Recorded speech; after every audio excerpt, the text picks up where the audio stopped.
Hello, नमस्ते सर्वांना. आजची recipe आपल्या प्रत्येक गृहिणींच्या उपयोगी ठरणारी आहे.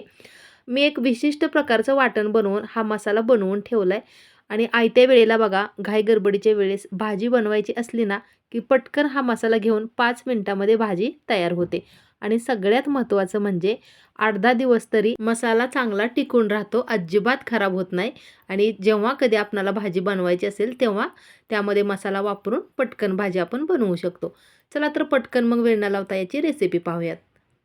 यासाठी सगळ्यात अगोदर कढई गरम करायला ठेवली.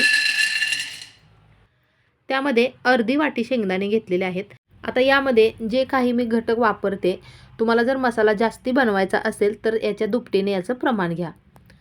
गॅसची फ्लेम जराशी कमीच ठेवायची आणि मंद आचेवरती शेंगदाणे हलकेसे भाजून घ्यायचे. शेंगदाणे भाजत आले की त्यामध्ये थोडंसं गोडं तेल घालायचे.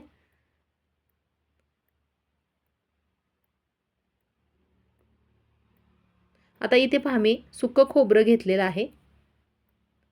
सुकं खोबरं असं पातळ बारीक असं चिरून घेतले आणि ते सुद्धा या तेलावरती थोडंसं परतून घ्यायचे.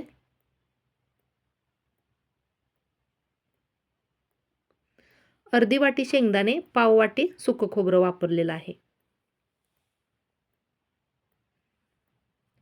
एखादा मिनिटभर हे सुद्धा परतून घेतलं आणि आता कढईमध्येच एका साईडला दोन्ही शेंगदाणे आणि खोबरं बाजूला सारलेलं आहे आणि त्यामध्ये मोठा एक चमचा भरून जिरे घातले.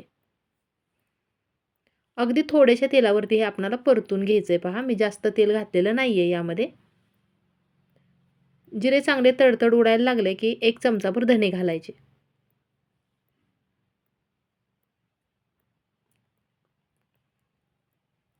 पुन्हा एकदा हे चांगलं मिक्स करून थोडा वेळ परतून घ्यायचे आणि त्यानंतर इथे मी पांढरे तीळ घालते. तीळसुद्धा एक मोठा चमचा भरून घेतलेत. तीळ घातल्यामुळे काय होतं की भाजी मिळून येते चांगली आणि त्याची चवसुद्धा वाढते आणि पौष्टिकतासुद्धा. 1 इंच आल्याचा तुकडा बारीक कट करून घातला.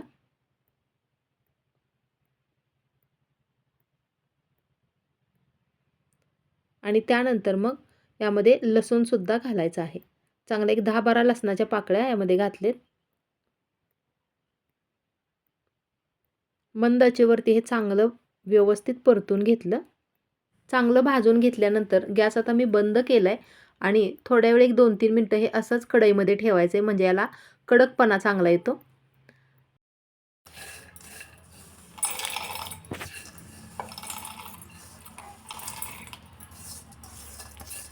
जरासं थंड झालं की हे मिक्सरच्या भांड्यामध्ये काढून घ्यायचे. त्यानंतर इथे पहा, मी थोडीशी कोथिंबीर घेतली आणि त्याच्या ज्या कोवळ्या काड्या असतात त्यासकटच कोथिंबीर यामध्ये वापरायची आहे. चांगली स्वच्छ धुवून पुसून घेतली. यामध्ये पाणी नाही राहून द्यायचं आणि कोथिंबीर आणि हे सगळं मिश्रण एकत्रच वाटून घ्यायचे आणि वाटताना बघा, यामध्ये अजिबात पाणी घालायचं नाही. मिक्सरचं छोटं भांडं घेऊन त्यामध्ये बारीक करा, म्हणजे व्यवस्थित छान असं हे बारीक होतं.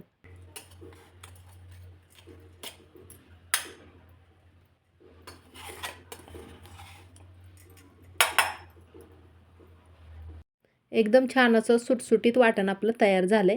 अगदी थोडंसं चवीनुसार मीठ घालायचंय. त्यानंतर अर्धा चमचा इथे मी तिखट घातलेला आहे. थोडीशी हळद घालायची आणि अर्धा चमचा गरम मसाला. व्यवस्थित छान असं हे मिक्स करून घ्यायचं आहे आणि तिखटाचं प्रमाण बघा, तुमच्या आवडीनुसार कमी जास्त करा किंवा भाजी बनवण्याच्या वेळेससुद्धा तिखट यामध्ये तुम्ही घालू शकता. फक्त 5 मिनिटामध्ये मसाला आपला तयार झाला आहे आणि यामध्ये मी कांद्याचा वापर मुद्दामच केला नाही, कारण कांदा घातला ना की मसाला जास्त दिवस टिकत नाही. मसाला बनवून तुम्ही चांगला एक 8 दिवस तरी वापरू शकता. ठेवताना मात्र हवाबंद डब्यामध्ये भरून फ्रीजमध्ये ठेवा.